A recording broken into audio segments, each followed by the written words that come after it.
country in Africa to a new place. We are all black, but we are not the same black.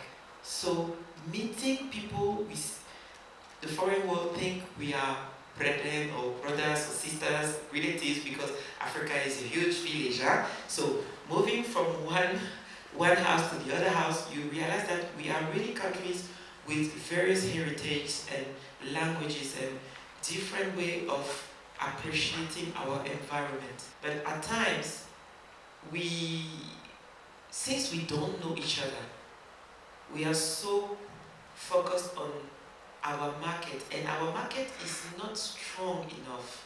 We may have the number, but the number doesn't always have the culture. But other people in other countries have the culture. So we need to make our creation move around the country, around the countries. And if you take the example, I would take the example of France, because I'm a francophone and I looked up to that country a lot, building stuff that I was building. They are so, I lost count of the comic festival that they have in France. Angoulême starts the year. Mid of the year you have Bilili BD, which is a very huge festival.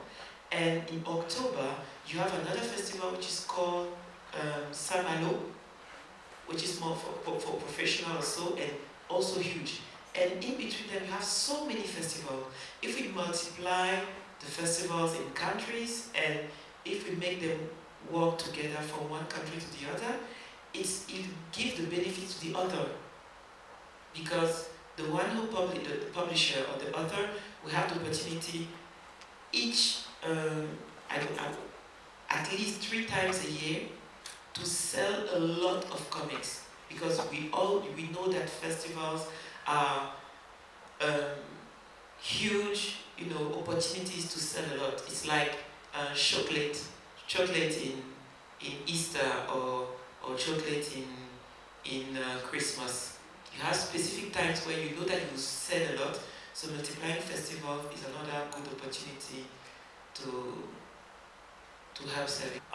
Also, ladies and gentlemen, we'll go to the next session. Please prepare your questions. I hope you have your questions. So you're having this exhibition I mentioned at the beginning of this presentation. You want to tell us a little bit about this exhibition?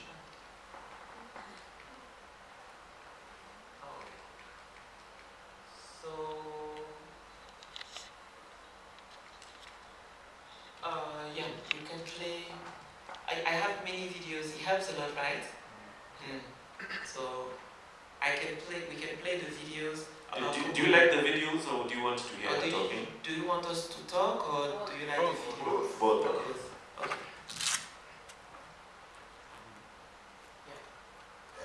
C'est ce que signifie Kubini en Swahili, langue parlée dans une très grande partie de l'Afrique subsaharienne. Et c'est justement toute cette création liée à l'imaginaire qui est mise en lumière dans cette exposition consacrée au 9e art africain. Une bande dessinée méconnue qui cherche à s'émanciper de ses sources d'inspiration venues d'ailleurs. Forte de ses influences multiples, que ce soit le comics américain, le franco-belge européen, le manga japonais et très très récemment le manga coréen, les auteurs apprennent progressivement à détacher et à faire ressurgir leur identité propre. Parce que le continent est quand même riche en traditions orales, et il y a aussi de fortes traces, de multiples traces de traditions écrites, que les auteurs se sont dit, on va puiser dans tout ce savoir et dans tout cet héritage disponible sur le continent pour créer des ouvrages de qualité. D'origine camerounaise, Ali Congan s'est attardé dans Lucha sur les mouvements de la jeunesse militante en République démocratique du Congo. Ce qui m'intéresse, c'est de montrer une jeunesse africaine, très souvent, ou alors des personnalités d'origine africaine qui luttent pour les droits humains de manière générale. C'est de montrer que en fait, la jeunesse africaine et les peuples africains sont des peuples résilients et qui luttent pour améliorer leurs conditions de vie. Dans un voyage sans retour, le Camerounais Gaspard Jock s'est quant à lui penché sur la thématique des jeunes migrants fuyant le continent africain. On a une histoire, on a des origines, qu'on le veut ou non, ces origines à un moment donné ressortent dans ton travail sans que ça ne soit du militantisme pur et dur.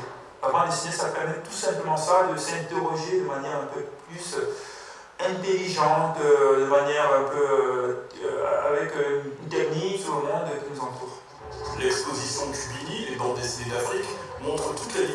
des auteurs africains résolument tournés vers l'avenir grâce au numérique, que ce soit en termes de création, de production ou encore de diffusion. So this is about the exhibition. What you've just seen, because there are other videos, but he will play it later. What you've just seen is what you can find on the first floor.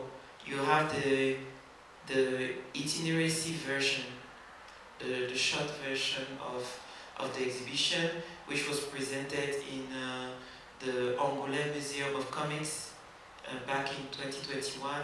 And we are two curators on this project. We have Jean-Philippe Martin from La Cité BD d'Angoulême and I. Because the people who are here want to know about the way Jean-Philippe and I.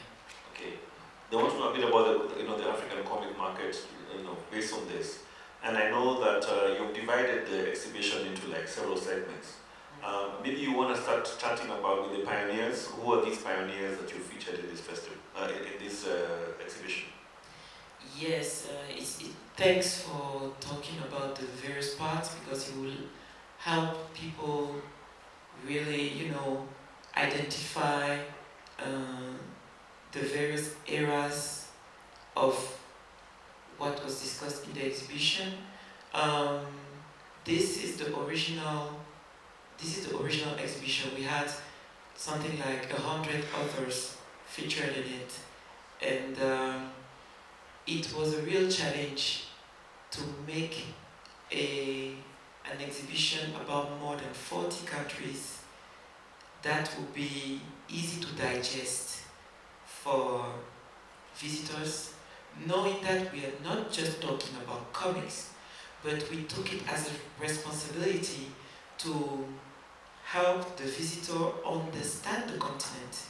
For those who are here in the very beginning, you saw a video of a journalist talking about Africa, the fact that we have inherited languages, we had a life prior to slavery, colonization, and we have a life after that, and the consequences of that.